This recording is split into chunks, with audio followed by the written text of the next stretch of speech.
Olá, boa tarde. Boa tarde. Boa tarde. O Jornal da Cultura, a primeira edição desta segunda-feira, começa agora. O ministro da Justiça se reúne com governadores para apresentar propostas de combate à corrupção, crime organizado e crimes violentos. O presidente Jair Bolsonaro segue internado em repouso depois de passar mal no final de semana. Médicos descartam infecção, mas a agenda de compromissos da manhã foi cancelada. Rede social mais usada no Brasil, Facebook, completa 15 anos. Depois de enfrentar polêmicas sobre privacidade, fake news e política, o fundador Mark Zuckerberg promete juntar Instagram, WhatsApp e Messenger. Definidos os presidentes da Câmara e do Senado, o Congresso Nacional começa ano legislativo com o desafio das reformas pela frente. Virada de tempo e muita chuva em São Paulo. Capital, ABC Paulista e Baixada Santista sofreram com alagamentos. Em Santos, choveu metade do esperado para todo o mês de fevereiro. Vence o ultimato a Nicolás Maduro para as novas eleições e mais países europeus reconhecem a liderança de Juan Guaidó para governo de transição na Venezuela. No esporte, o Brasil perdeu para a Bélgica e ficou de fora das fases finais da Copa Davis de tênis. E no futebol americano, a final, o Super Bowl, entre Los Angeles Rams e New England Patriots. Um espetáculo do início ao fim.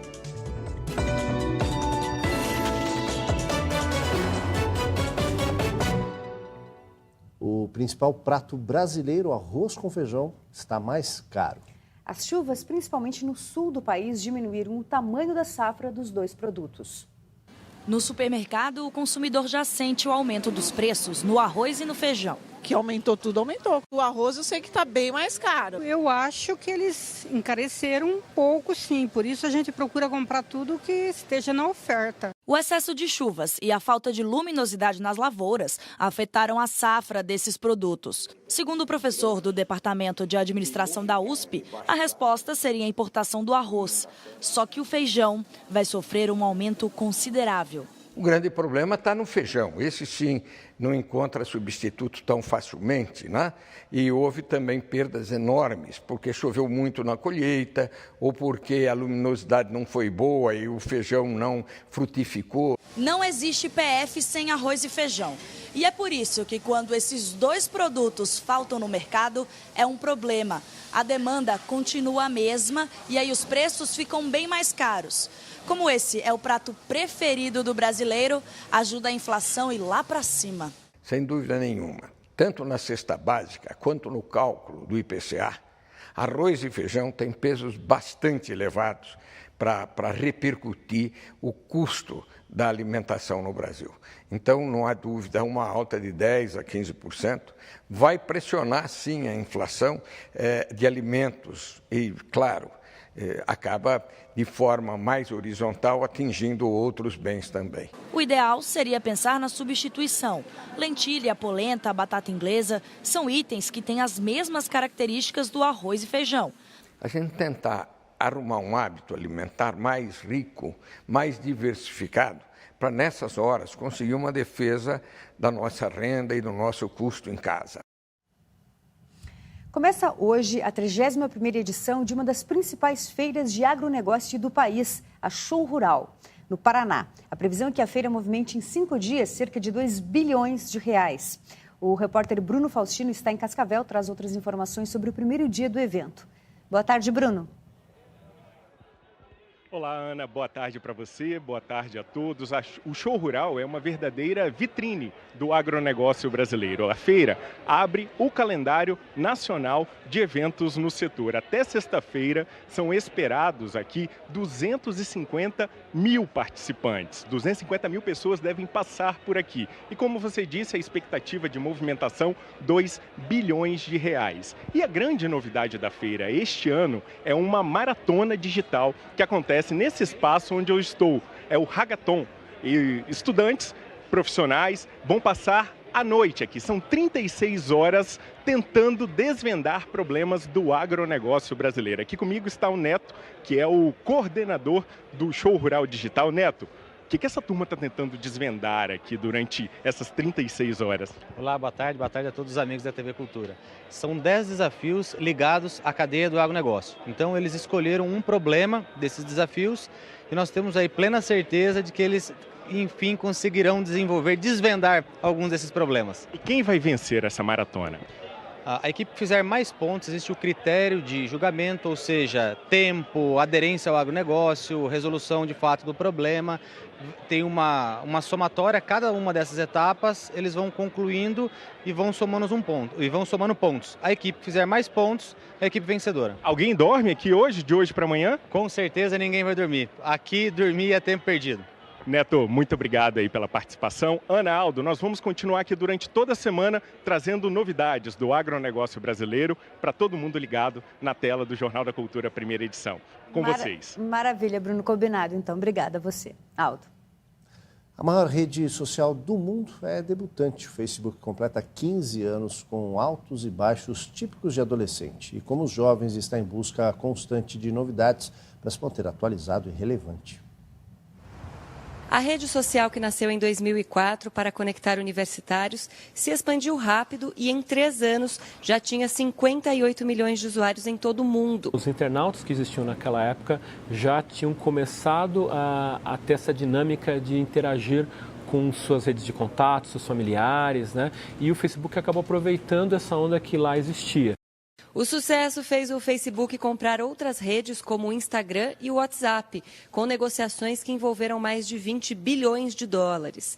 Em 2015, a rede alcança a marca histórica de 1 bilhão de visitantes em um único dia. No ano seguinte, vem a primeira polêmica.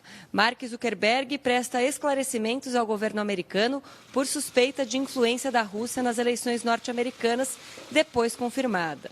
Em 2018, uma série de escândalos, como o depoimento do dono do Facebook no Congresso americano pelo vazamento de dados de 87 milhões de pessoas e uma falha que tornou públicas 14 milhões de publicações restritas, influenciam a queda recorde de 120 bilhões de dólares em valor de mercado em um dia. A denúncia mais recente é do mês passado, que aponta para o pagamento para adolescentes testarem aplicativos para investigar hábitos de consumo. Ao mesmo tempo que ela tem que guardar os dados para si, porque os dados são valiosos, ela tem que distribuir, né? A gente tem que poder ver as postagens das nossas redes de contatos, quer dizer, ela tem que distribuir uma certa medida que seja interessante a ela e que não cause esse grande vazamento de informações, esse uso indevido dos dados que ela proporciona. O Facebook chega aos 15 anos com mais de 2 bilhões e 300 milhões de usuários ativos por mês. Mas o perfil de quem tem uma página na rede está mudando.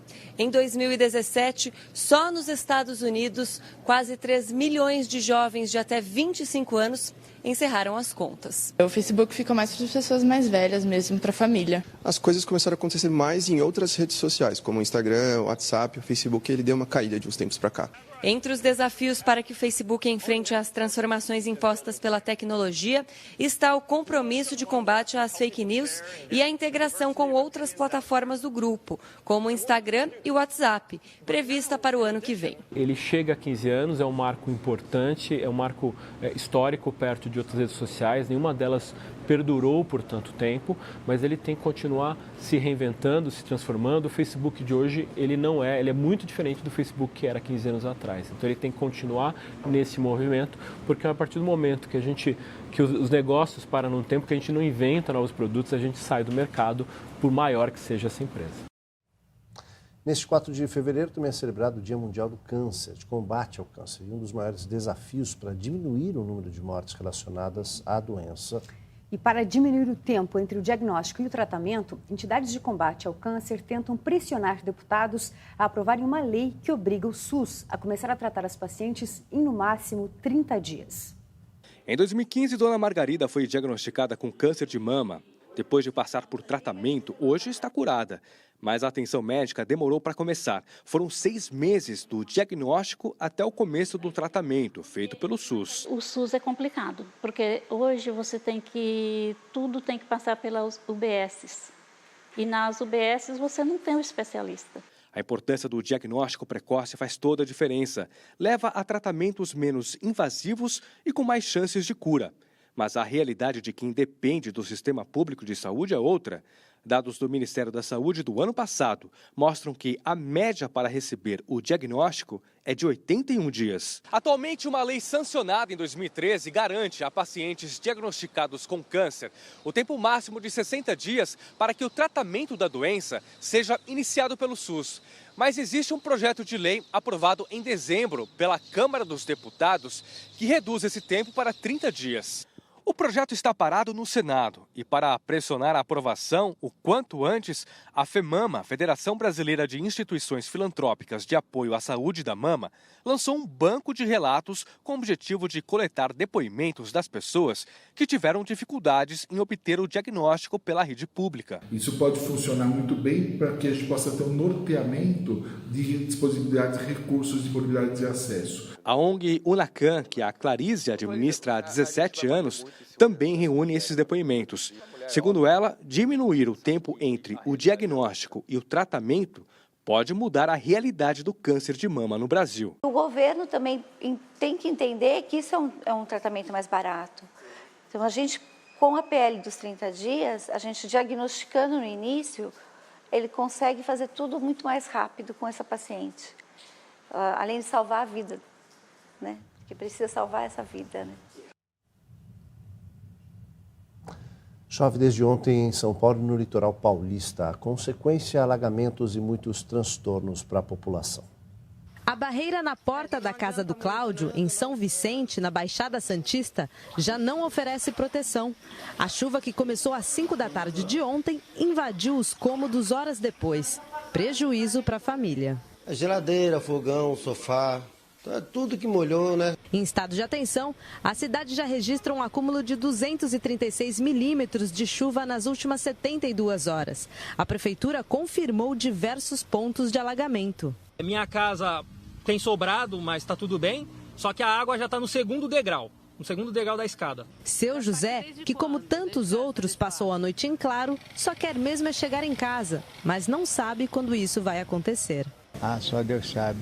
Embora São Vicente seja uma das regiões mais afetadas por conta das chuvas contínuas, pontos de alagamento também dificultam a vida de quem mora em São Paulo e São Caetano. Na capital paulista, a Marginal Tietê ficou fechada no sentido Cebolão, causando uma fila de carros acima da média para o horário.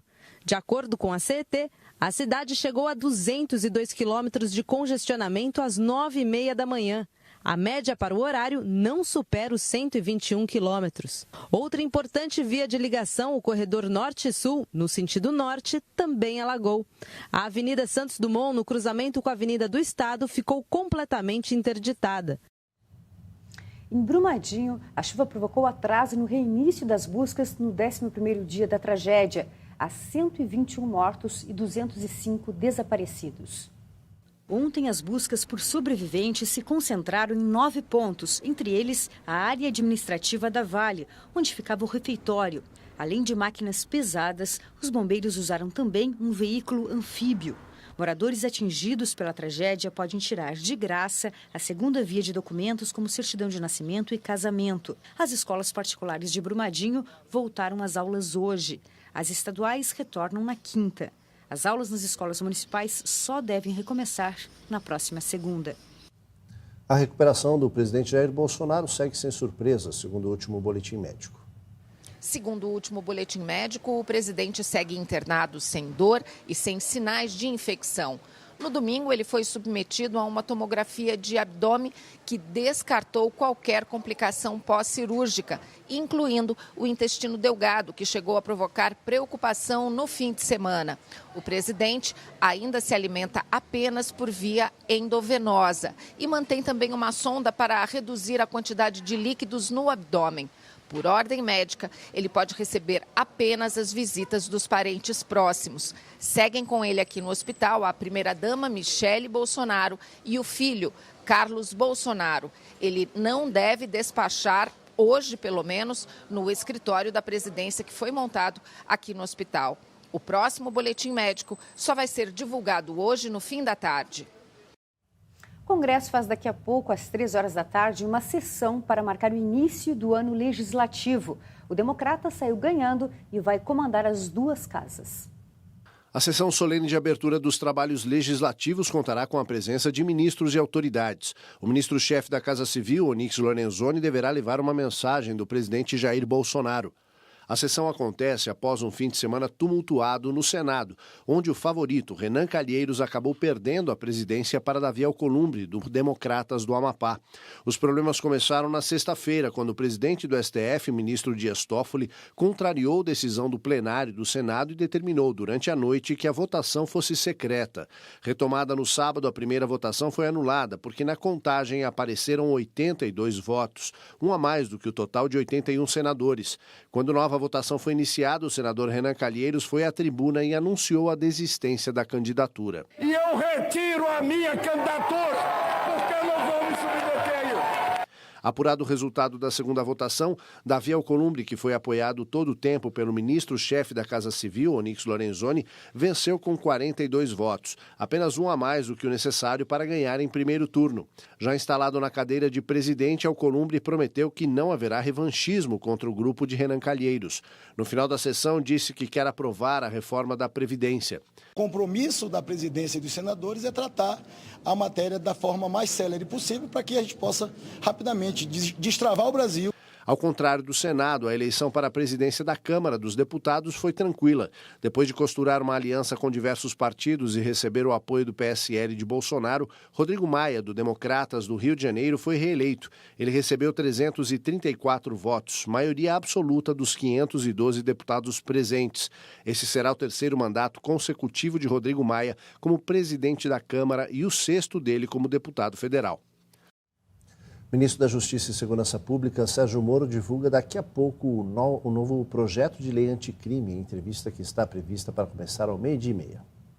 O ministro Sérgio Moro antecipou hoje as medidas do projeto anticrime ao presidente da Câmara, Rodrigo Maia, durante café da manhã, e em seguida aos governadores e secretários de Segurança Pública dos estados, em reunião no Ministério da Justiça. Sérgio Moro também publicou um vídeo nas redes sociais no qual afirma que o projeto mira o combate à corrupção, ao crime organizado e aos crimes violentos. O crime organizado alimenta a corrupção, alimenta o crime violento. Boa parte dos homicídios estão relacionados, por exemplo, a disputas de tráfico de drogas ou dívidas de drogas. E, pelo lado da corrupção, esvazia os recursos públicos que são necessários para implementar essas políticas de segurança pública efetivas.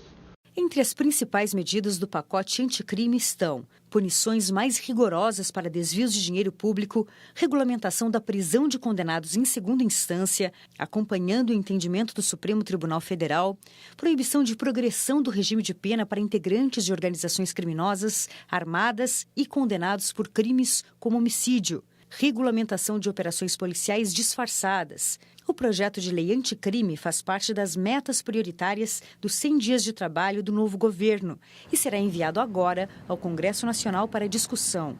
As medidas dependem de aprovação dos deputados e senadores para entrar em vigor. 12h18, na madrugada de ontem para hoje, mais de 120 milhões de pessoas assistiram à final do futebol americano. Está falando do Super Bowl. O jogo foi entre o time de Tom Brady, New England Patriots, e o Los Angeles Rams. Vamos ver como foi. O estádio em Atlanta presenciou a história. 17 anos depois, as duas equipes disputaram novamente o troféu Vince Lombardi. E de novo deu New England Patriots. De novo, Tom Brady foi decisivo. Tá certo que não foi um jogo emocionante. As defesas se destacaram mais que os ataques, o que fez do confronto o Super Bowl com o menor placar na história, 13-3. No famoso e esperado show do intervalo, a banda Maroon 5, ao lado dos rappers Travis Scott e Big Boy.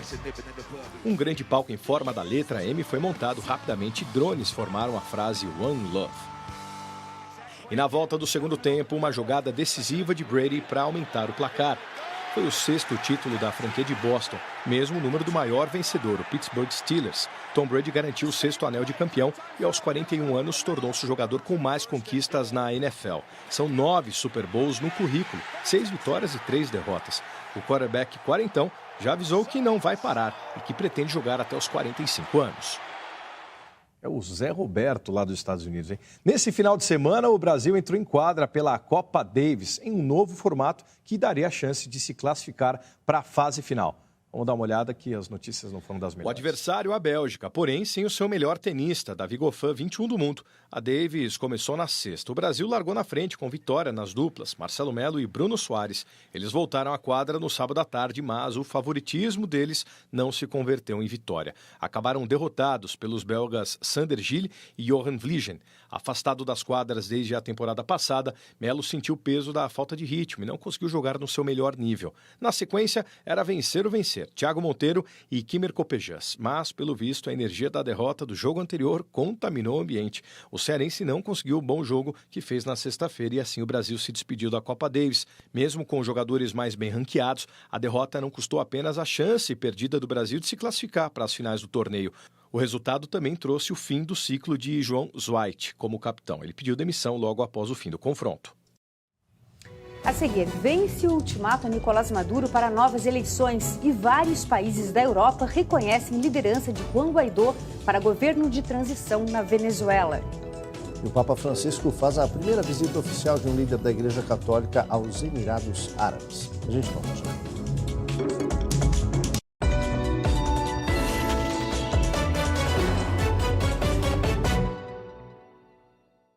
Daqui a pouco, no Panorama, nós vamos falar sobre empreendedorismo na periferia. Quais os desafios e oportunidades para montar um negócio nas comunidades brasileiras? O que tem dado certo por lá? Participe da nossa conversa com as suas dúvidas e comentários pelo Facebook e também pelo Twitter, usando a hashtag Panorama TV Cultura. Esperamos você, 12h30, logo depois do Jornal da Cultura, primeira edição. Até já!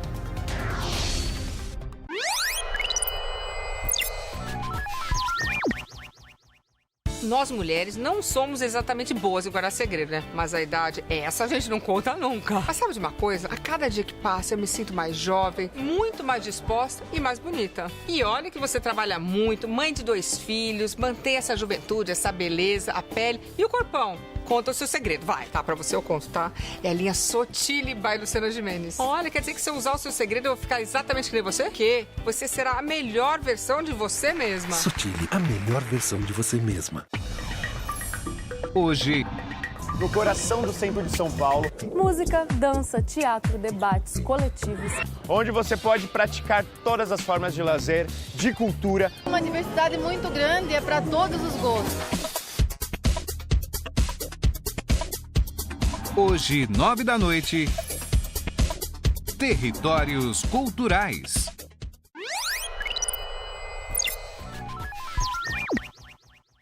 Com a Juliana Flores, você está a um clique de deixar alguém ainda mais feliz. Entrega de presentes, flores e momentos únicos em até 3 horas em todo o Brasil. Juliana Flores. Você já conhece o Lelis Tratoria? O Lelis é uma tratoria especializada em massas, carnes, assados e frutos do mar. Nas noites tem música ao vivo, pratos fartos e o estacionamento e o café são cortesia. Afinal, somos uma casa de família. De segunda a sexta, almoço para executivos com diversas opções de pratos quentes e saladas. Rua Bela Sintra, 1849 Jardins. Reservas 3064-2727 ou lelis.com.br. É Vero, é Lelis. Segunda, no Roda Viva, a reforma da Previdência. Especialistas discutem as mudanças propostas, as aposentadorias nos setores público e privado e os reflexos na economia. Segunda, logo após Jornal da Cultura.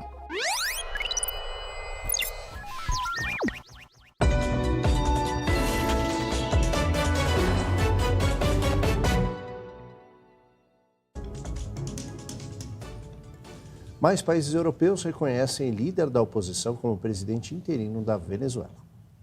Terminado o prazo dado por países europeus para que Nicolás Maduro convocasse novas eleições, o primeiro-ministro espanhol Pedro Sánchez anunciou hoje em Madrid que a Espanha reconhece oficialmente o presidente da Assembleia Nacional da Venezuela, Juan Guaidó, como presidente interino do país e exige a realização de eleições livres e democráticas, com garantias e sem exclusões. Em Estocolmo, a ministra dos Negócios Estrangeiros da Suécia, Margot Wallström, fez anúncio semelhante. Em Paris, o ministro das Relações Exteriores da França, Jean-Yves Le Drian, afirmou que o autoproclamado presidente Juan Guaidó tem a capacidade e a legitimidade para organizar uma nova eleição na Venezuela. Outros países europeus como Reino Unido, Alemanha, Portugal, Áustria, Suécia e Dinamarca também reconheceram a legitimidade de Guaidó como presidente interino. Na Rússia, o ministro das Relações Exteriores, Sergei Lavrov, disse que a comunidade internacional deveria ajudar a Venezuela sem interferências destrutivas. Nos Estados Unidos, o presidente Donald Trump afirmou que já recusou um convite de Nicolás Maduro para uma reunião e insistiu que uma intervenção militar é uma opção para resolver a crise na Venezuela. Durante um comício no sábado, em Caracas, Nicolás Maduro propôs antecipar as eleições parlamentares para este ano. Mas, em entrevista a um canal de TV espanhol, Maduro rejeitou a possibilidade de abandonar o poder ou de convocar novas eleições presidenciais. Afirmou que não aceita ultimatos de ninguém e que está armando o povo para se defender. Papa Francisco chega aos Emirados Árabes Unidos na primeira viagem de um chefe da Igreja Católica ao país de maioria islâmica. O Papa Francisco chegou ontem a Abu Dhabi, capital dos Emirados Árabes Unidos, na primeira visita oficial de um líder da Igreja à Península Arábica, região onde vivem quase 3 milhões de católicos. Hoje o Papa Francisco deve ter um encontro privado com o príncipe herdeiro Mohammed bin Zayed Al Nahyan. Na conversa com o homem forte dos Emirados Árabes Unidos, o Papa deve tratar do problema do respeito aos direitos humanos que são violados no vizinho Iêmen. O país está sob intervenção de forças dos Emirados Árabes liderados pela Arábia Saudita, que ajuda o governo local na luta contra os rebeldes Houthis, apoiados pelo Irã. Outro ponto da viagem será a participação do Papa numa conferência sobre o diálogo entre religiões. A iniciativa do Conselho de Anciãos Muçulmanos pretende combater o fanatismo religioso e promover uma postura moderada do Irã. Amanhã, o Papa Francisco deve celebrar uma missa histórica num grande estádio em Abu Dhabi para milhares de fiéis. Desde o início de seu pontificado, o Papa Francisco tem visitado países com população de maioria muçulmana, como o Azerbaijão, Bangladesh e a Turquia. E a próxima viagem será em março, para o Marrocos. E chegou a hora dos gols do final de semana. E o Palmeiras, hein? Perdeu de novo para o Corinthians. Vamos ver. No sábado, o clássico paulista, derby Palmeiras e Corinthians no Allianz Parque. E logo no começo do jogo, o alvinegro abriu o placar. Bate-rebate dentro da área, a bola sobrou para Danilo Avelar. O Palmeiras de Filipão mostrou pouca criatividade e abusou das bolas alçadas na área sem sucesso. O único momento mais tenso do jogo foi a expulsão de Daverson e foi merecida. O atacante cuspiu no volante Richard a poucos metros do árbitro. No último teste, antes da estreia na Libertadores, o São Paulo voltou a vencer. A equipe de André Jardine bateu o São Bento por 1-0 nesse domingo com um belo gol de Hernanes.